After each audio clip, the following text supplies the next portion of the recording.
Le opere, soprattutto la famiglia Falcomer-Sante di Portogruaro, che dei negozi che voi sapete già, che ci ha prestato le opere di Pino Spagnuolo. Lui è un grosso collezionista e sono quasi tutte sue, meno i quadri e una scultura. Poi dobbiamo ringraziare ovviamente la Confartigianato, Siro Martini, presidente, poi farà due parole. Nuovi Spazi, Simone Mostan, che ha fatto il cataloghino, la brochure, che ci dà un po' di chiarimenti, e poi abbiamo qui l'artista Spagnuolo, è morto l'anno scorso compiendo 80 anni, è stato, vedete le sue biografie, è stato assistente di Fontana eccetera. Qui invece abbiamo un fotografo, Giovanni Favaro, di cui spero apprezziate il lavoro, e quindi do la parola a Martini e poi io farò due parole se volete sulla mostra. Anche l'apertura. Che bella apertura di questa. Tu sei anche apertura. Io ho bisogno di fare una richiesta. Entrando, io ho immaginato di vedere una parte dell'architettura industriale in Portogruaro anche qui rappresentata. Noi abbiamo un'architettura industriale molto importante, che è quella della nostra Strati, che stiamo tutti cercando di mantenere. Io auspico troverà avvio dei lavori in breve tempo, quindi chiedo al maestro di pensare a fotografare anche la nostra struttura e magari di regalarci una mostra particolare assieme al Confartigianato per la prossima volta su quest'opera così significativa per la nostra città. Significativa non solo perché è molto bella, non so voi come la sentiate, ma io la trovo veramente magnifica, però è anche, quindi tenga conto di questo. Per Strati è stata una struttura importante dal punto di vista sociale, perché ha garantito il lavoro per molti anni a tante famiglie di Portogruaro. Tra l'altro per Strati segnava l'inizio della partenza dei ragazzi in bicicletta verso scuola con la sirena del Strati. Quindi è stato proprio uno degli elementi sostanzianti della vita di Portogruaro. Quindi se lei avesse piacere pensare anche a qualche rappresentazione fotografica della nostra Stati, noi saremo molto lieti di vederla. Vedremo di riuscire a fare una pubblicazione senza preoccuparsi di fare una volta, dobbiamo fare una piccola pubblicazione, va bene? Ecco, ora diamo la parola a Siro, che è il presidente. Così. Innanzitutto questo qua è il terzo evento di Confartigianato del Veneto Orientale per festeggiare il 70° anno della sua fondazione. I primi due eventi si sono svolti a fine maggio, e uno è la quarta porta e l'altro è proprio la festa dell'artigianato, e fra le altre cose il sindaco mi dà lo spunto perché la quarta porta è stata proprio messa di fronte a questo edificio industriale che è l'ex Fosfati, e c'è la speranza per tutta l'imprenditoria portoghese che questa diventi la nuova porta, la nuova opportunità per Portogruaro, e quindi ci sarà sicuramente da parlarci sopra, e questo mi dà un po' lo spunto. Anche questa idea è venuta poi da Simone e poi dai suoi collaboratori, come le altre due. Confartigianato si è limitata ad approvarla molto rapide, perché in questi ultimi giorni ho un po' pensato a quale potrebbe essere un forte legame tra il mondo della manualità, il mondo della produzione, il mondo dell'artigianato, il mondo del lavoro e il mondo dell'arte. Ce ne sono vari spunti, però uno mi ha incuriosito. Sia il mondo degli artisti amano identificarsi nelle loro opere, cioè le firmano, oppure un esperto le vede, guardandole capisce subito di chi sono. Lo stesso fa l'artigiano. L'artigiano si identifica sempre nell'opera che fa, se ne confonde molto spesso, cioè la immedesima, la fa propria. Questo è un grande pregio, a volte crea anche dei drammi, perché a volte ci confondiamo, ci medesimiamo nel lavoro che facciamo, e se va male a volte ci rimette la vita, cioè proprio ne creiamo un problema sociale, un problema individuale non da poco. Però è anche questo un punto di forza, perché non ci sarà mai un'opera artigianale uguale ad un'altra. Quindi anche le nostre opere, anche se non firmate, sono molto spesso identificabili. Questo secondo me, la voglia di riconoscerci in quello che si fa e nel farlo bene e farlo proprio, è una caratteristica che ci accomuna molto spesso.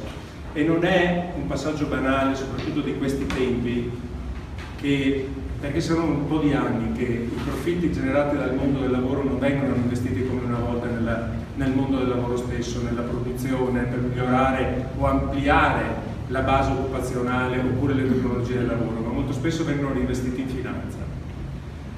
E questo sta creando, perché questo? Perché crea dei profitti maggiori e più immediati. Però mentre prima un reinvestimento sul mondo del lavoro ha generato quello che è il miracolo economico italiano, ora sta creando questa fase che tutti noi conosciamo, che per i più fortunati annusano, però diciamo così i più sfortunati invece vivono tutti i giorni.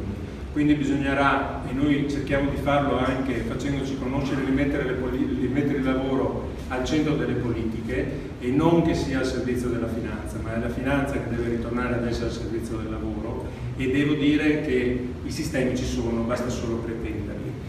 Io mi auguro anche che con questa volontà di Confartigianato di aprirsi a varie cose, a creare la quarta porta, simbolo della città, a voler offrire una mostra, che poi guardandolo in giro sono fotografie del mondo industriale, anche le opere, una lavorazione del ferro, tutte cose che hanno a che vedere col mondo produttivo, che il mondo del lavoro rientri al centro, venga riportato al centro veramente della politica e delle politiche economiche del nostro paese, e non solo. E quindi chiudo augurando a questa mostra i successi che hanno avuto gli altri due eventi, perché se lo meritano sicuramente gli artisti, ma anche tutti quelli che hanno lavorato per la realizzazione di queste mostre. Grazie.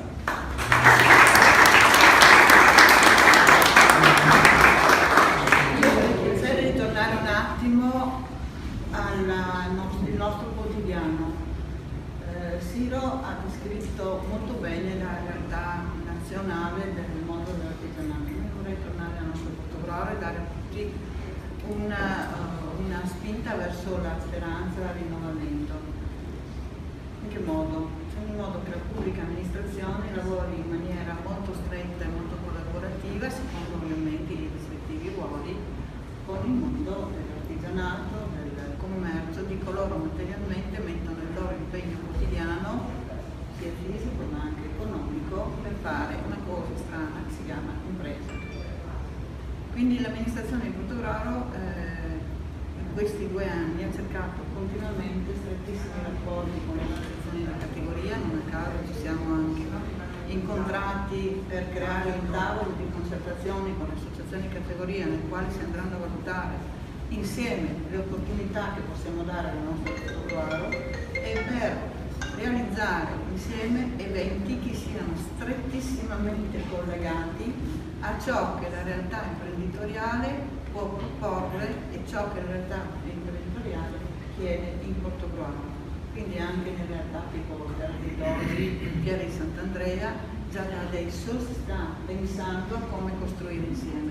E credo, anzi no, sono certa, che se la pubblica amministrazione impara ad essere attenta a quanto avviene attorno a sé, soprattutto per quanto riguarda il mondo del lavoro, possiamo offrire ai nostri giovani la possibilità di rimanere a Portogruaro. Prima scherzando dicevo che i miei figli non sono a Portogruaro, ma non ci scherzavo tanto, perché mio figlio è a Londra, non lavora in Italia, e pur avendo tutte le possibilità, però l'Italia non offre queste occasioni.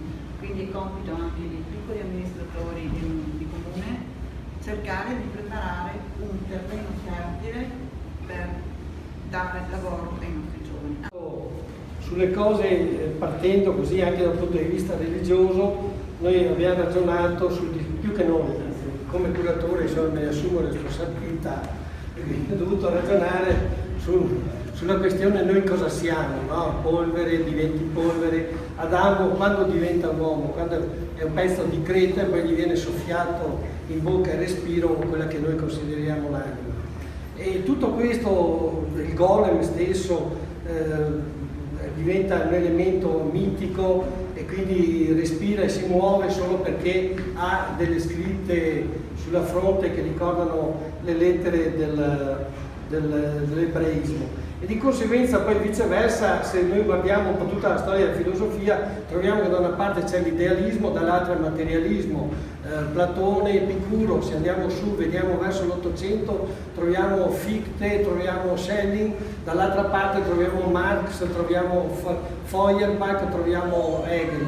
Quindi vediamo che il contrasto sempre della nostra realtà è carne e spirito, e in effetti tutto questo è quello che noi siamo in fondo. Siamo probabilmente due aspetti della stessa medaglia, da una parte siamo spirito, dalla parte siamo carne. E questo è stato un po' il ragionamento sotteso su questa operazione, e quindi la mostra non poteva che vedere un fotografo, in quanto fotos, luce in greco, e grafia, segno. Noi con la macchinetta, con la scatoletta, impressioniamo la pellicola grazie alla luce. Dall'altra parte invece abbiamo scelto uno scultore, il quale elemento appunto della materia, una materia però che porta in sé l'esprit della geometria, quindi un ragionamento tipico sulla materia che è fatto da chi? Da un uomo che mette dentro la sua creatività, la sua presenza, quindi trasforma questa materia inerte oppure dura in qualcosa d'altro. Come potrete vedere, il ragionamento è molto ben sviluppato da quello che è stato Spagnuolo, questa sua esperienza.